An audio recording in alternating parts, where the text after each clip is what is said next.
अरे रामू, क्या हुआ? चनकूबाई ने पूछा।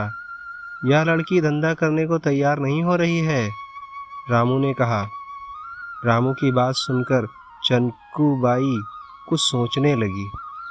कुछ याद आते ही वह बोली, फौरन डीडी को बुलाओ, वही चुटकियों में ऐसे केस हल कर देता है। डीडी उर्फ दामोदर गांव का एक सीधा साधा नौजवान था। गांव के ऊंचे घराने की लड़की से उसे इश्क हो गया था। वह लड़की भी उसे बहुत प्यार करती थी, लेकिन उन दोनों के प्यार के बीच दौलत की दीवार थी, जिसे दामोदर तोड़ ना सका। दामोदर के सामने ही उसकी प्रेमिका किसी और की हो गई। उस दिन दामोदर बहुत रोया था। उसे एहसास हो गया था कि दौलत के बिना इंसान अधूरा है।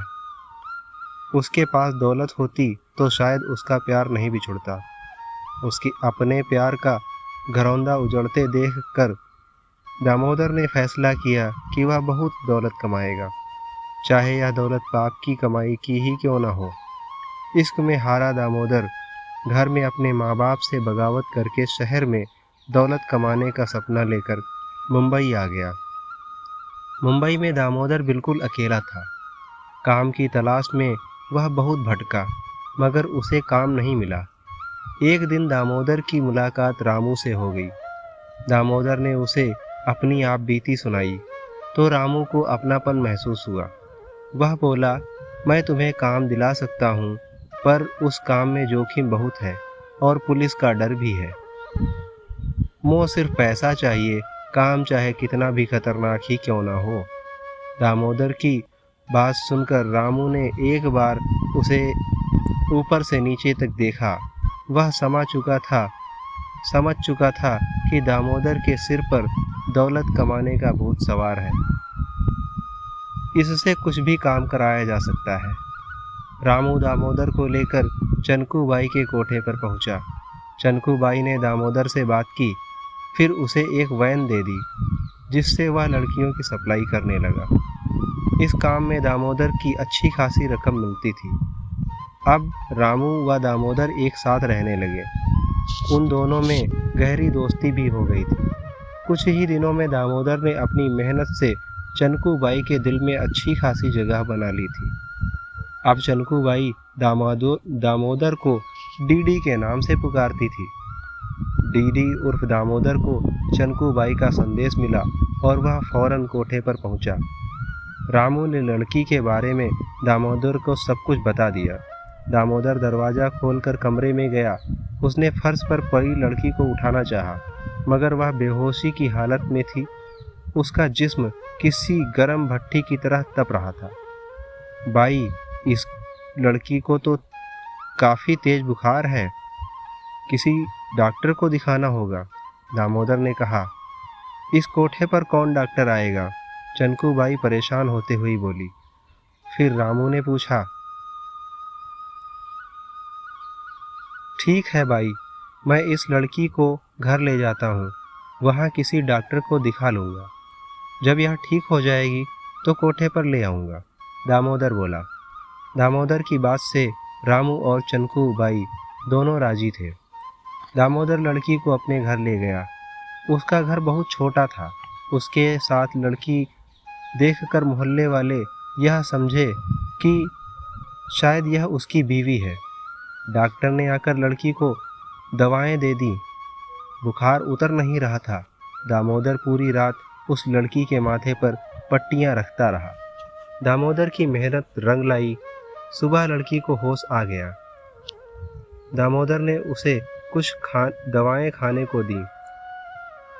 नानुकर के बाद लड़की ने दवा खा ली। दोपहर तक लड़की पूरी तरह से होश में आ चुकी थी। उसने अपना नाम रजनी बताया। बचपन में ही उसके पिता की मौत हो चुकी थी। रजनी की मां ने बेटी को पालने के लिए दूसरी शादी कर ली।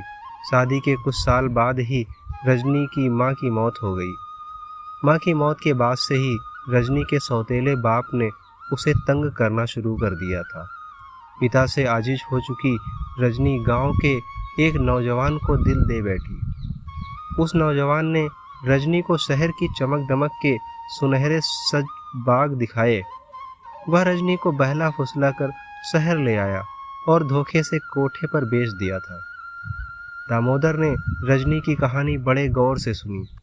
आज तक उसने जितनी भी लड़कियों को धंधे में उतारा था, उनमें से किसी ने की भी कहानी नहीं सुनी थी। थोड़ी देर बाद दामोदर दरवाजे पर बाहर से ताला लगाकर खाना लेने होटल चला गया। कुछ देर बाद ही दामोदर खाना लेकर लौटा। रजनी ने खाना खाया। उसके बाद वह तख्त पर लेट गई। दामोदर भी फर्श पर चटाई बिछाकर पुराना सा कंबल लेकर लेट गया। रजनी की सेहत दिन ब दिन सुधरने लगी थी। दामोदर रोज घर के बाहर ताला लगाने के बाद कोठे पर जाकर चनकूबाई को रजनी की सेहत के बारे में बताता था। एक दिन दामोदर जल्दी में बाहर से ताला लगाना भूल गया। जब वह शाम को घर लौटा तो उसने खुला दरवाज़ा देखा। उसके मानो होश उड़ गए। उसे अपनी गलती का एहसास हुआ, लेकिन रजनी घर पर ही थी। रजनी, आज तो भागने का मौका था, तुम भागी क्यों नहीं? दामोदर की बात सुनकर रजनी मुस्कुराते हुए बोली, भाग कर जाती भी तो कहाँ, अब तो दुनिया के सभी दरवाजे मेरे लिए बंद हो गए हैं। रजनी के ये शब्द दामोदर के दिल में तीर की तरह चुभ गए थे। लो, खाना खा लो। दामोदर ने खाने का पैकेट रजनी को देते हुए कहा। नहीं, आज मैंने घर पर ही खाना बना लिया था। आप हाथ मुंह धो लीजिए, मैं खाना परोसती हूँ, रजनी बोली। दामोदर ने रजनी के हाथ का बना खाना खाया। आज पहली बार माँ के बाद उसने किसी दूसरी औरत के हाथ का बना स्वादिष्ट खाना खाया था। खाना खाने के बाद दामोदर पुराना कंबल लेकर जमीन पर लेट गया। रजनी भी तख्त पर लेट गई, पर उन दोनों को नींद नहीं आ रही थी। वे दोनों अपनी अपनी जगह पर करवटें बदलते रहे। सर्दी भरी रात में दामोदर ठंड से सिकुड़ता जा रहा था, लेकिन रजनी जाग रही थी। रजनी लेटे हुए ही दामोदर को देख रही थी। शायद दामोदर सो चुका था। रजनी ने अपनी रजाई उठाई और वह भी दामोदर के साथ सो गई। सुबह जब दामोदर की आंख खुली, तब तक काफ़ी देर हो चुकी थी। रजनी ने अपना सब कुछ दामोदर को सौंप दिया था। दामोदर अपनी इस गलती के लिए शर्मिंदा था। दामोदर तैयार होकर जैसे ही कोठे पर जाने के लिए निकला, सामने रामू अपने गुर्गे लेकर पहुंच गया था। वह रजनी को लेने आया था, पर दामोदर ने रजनी के बीमार होने की बात कही और उनके साथ कोठे पर चला गया। अब दामोदर रजनी को कोठे पर नहीं लाना चाहता था। शायद उसे रजनी से प्यार हो गया था। दामोदर ने अपने प्यार वाली बात रामू को बताई। रामू ने दामोदर को चनकूबाई के कहर का वास्ता दिया और आगे से ऐसी गलती न करने की राय भी दी। दूसरे दिन रामू जीप लेकर रजनी को लेने दामोदर की खोली में पहुंचा तो दामोदर वहां नहीं था। उसके कमरे के बाहर ताला लटका देखा। रामू तो समझ गया कि दामोदर रजनी को लेकर कहीं भाग गया है। जब यह खबर चनकूबाई को मिली तो वह गुस्से से तिलमिला उठी। उसने फौरन शहर में गुंडे फैला दिए ताकि दामोदर और रजनी शहर से बाहर न जाने पाए। अब सारे शहर में चनकूबाई के आदमी घूम रहे थे, पर दामोदर और रजनी का कहीं अता पता नहीं था। रामू भी कुछ आदमियों को लेकर रेलवे स्टेशन पर तलाश कर रहा था। हथियारों से लैस चनकूबाई के आदमी ट्रेन के हर डब्बे की तलाशी ले रहे थे। रामू जैसे ही डब्बे में घुसा, सामने दामोदर और रजनी को देखकर ठिठक गया। रजनी किसी अमरबेल की तरह दामोदर से चिपकी थी। रामू को देखकर वह कांप उठी। दामोदर भी रामू की आंखों में आंखें डाले देख रहा था।